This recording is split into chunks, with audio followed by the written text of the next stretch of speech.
Yeah, we can do that.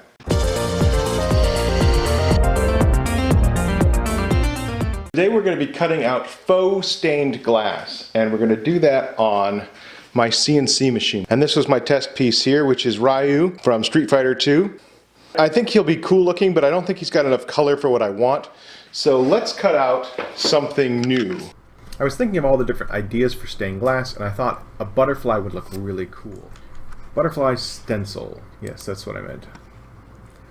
This one is really neat. I like the way this one looks. I think that's going to be too complicated. That's really pretty, but it might not hold together.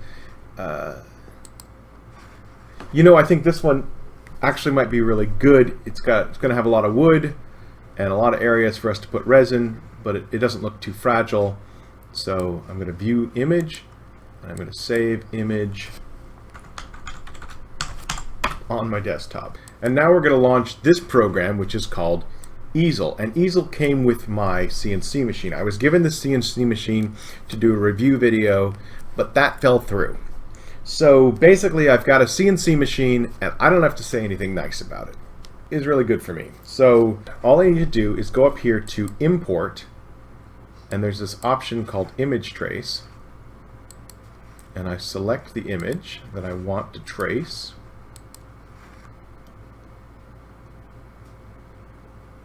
There you go.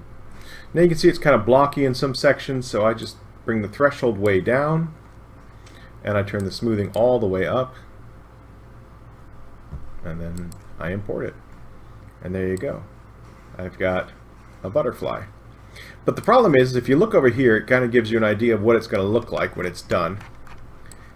And it's cutting out the wrong sections. I want to leave this wood and make these hollow.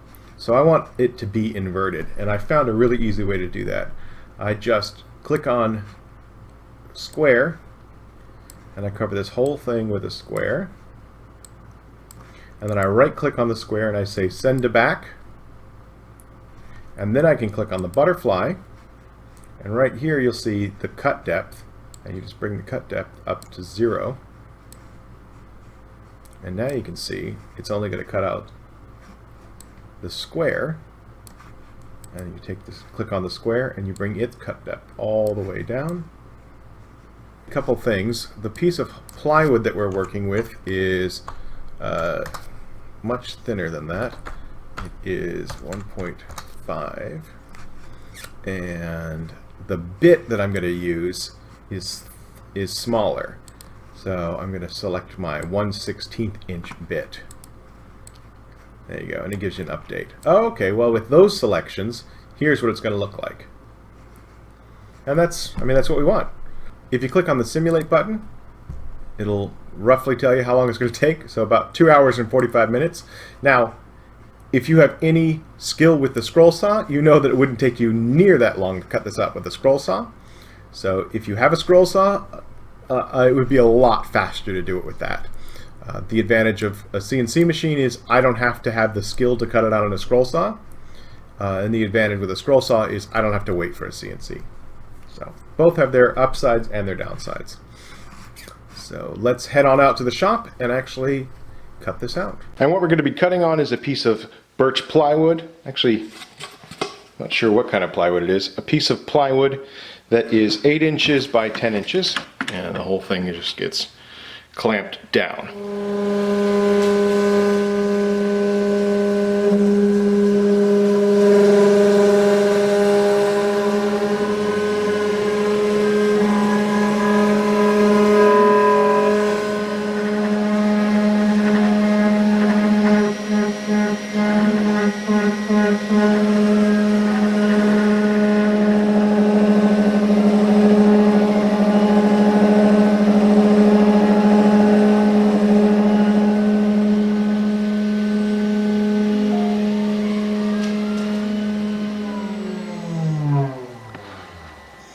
I think it just finished. All right, who sees a butterfly? I'm not sure I do. Let me grab the shop vac.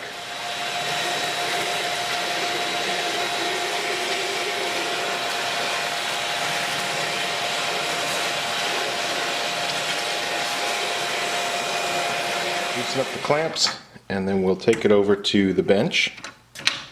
And the next step is actually to put a coat of lacquer on it. If you don't add a finish, then the resin will actually seep into the wood. It'll kind of bleed in, and it won't look as good.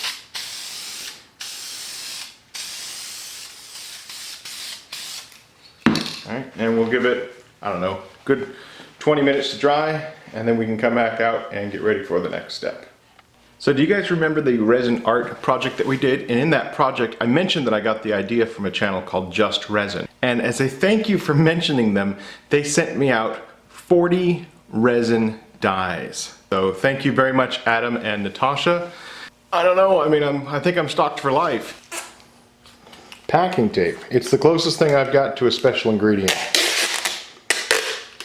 I use this for everything. As long as we get good contact between the plywood and the packing tape, I mean, I don't see why this won't work. Anyone paying attention at home? Those were famous last words. Either this is the best idea I ever had, or we're gonna have a huge mess on our hands. Either way, it should make for a good video. So here are the 4 colors that I picked. I'm gonna go darkest to lightest in this direction. So I'm gonna start with violet, and then go to hot lips. Are you kidding me? Woo! All right, so from violet to hot lips to pink to yellow. Okay, whatever. And the resin that I'm using is Total Boat. I've used it in the last couple projects, but I haven't used it for a clear project, but it's labeled crystal clear. So I think 1 pump from each of these will be fine. And if you've ever looked at stained glass, you'll see that it has bubbles and imperfections in it. So in a way, we actually want that in our mix today. We don't want to add too much, because we still want it to be translucent as well.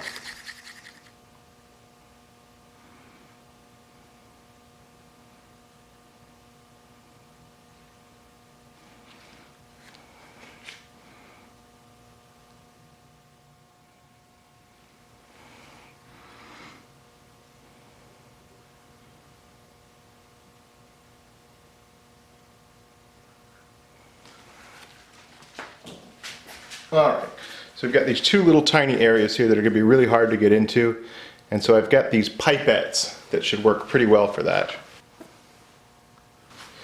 The hot lips, I think, will go up to around this area, and then we'll do the pink at the top and the yellow in these wings.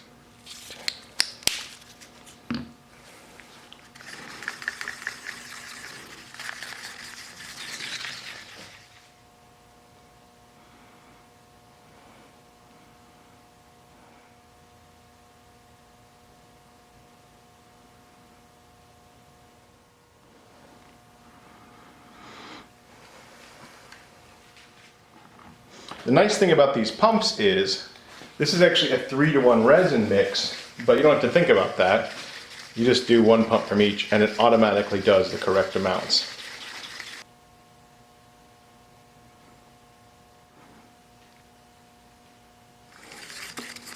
These are really bright colors. I love them. Kind of looks like radiator coolant.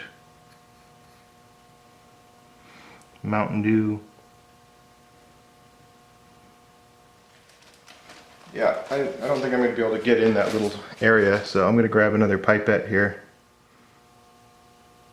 No sense in stressing when you've got the right tool for the job. I mean, so far we haven't had any leaks. Now, oh, it's leaking on the side right here. Got a leak. Okay, so far we've only got 1 leak. We'll see what happens. I'm going to let this set. I'm going to walk away from it, because if I stand here and start fussing with it, I'm going to make it worse. And we'll see what we've got.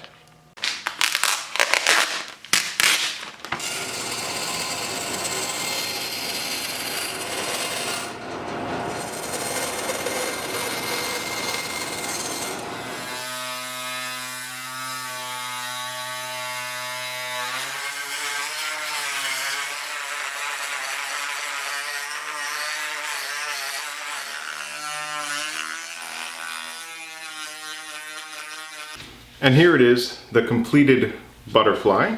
My faux stained glass. I think it looks really cool. You can't really see the colors as much as I was hoping for, the differentiation between them, but it kind of looks like a gradient. After I did that one, I thought, what would it look like with a panel? And so I did this one here with the panel, and it's definitely a different look.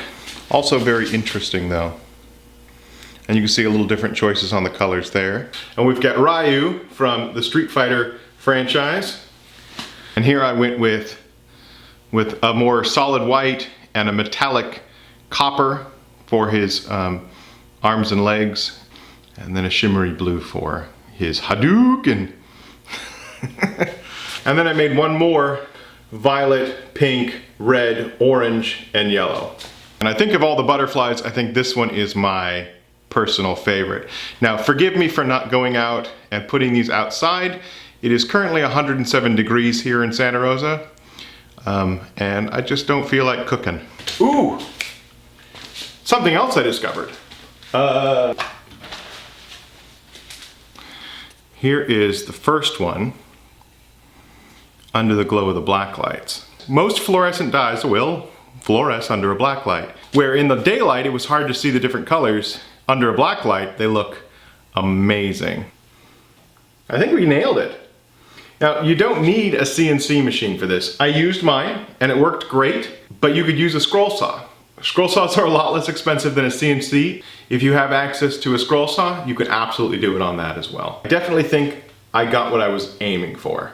This looks like faux stained glass. And maybe even with a really dark wood like a walnut or a wangi, this would look even better.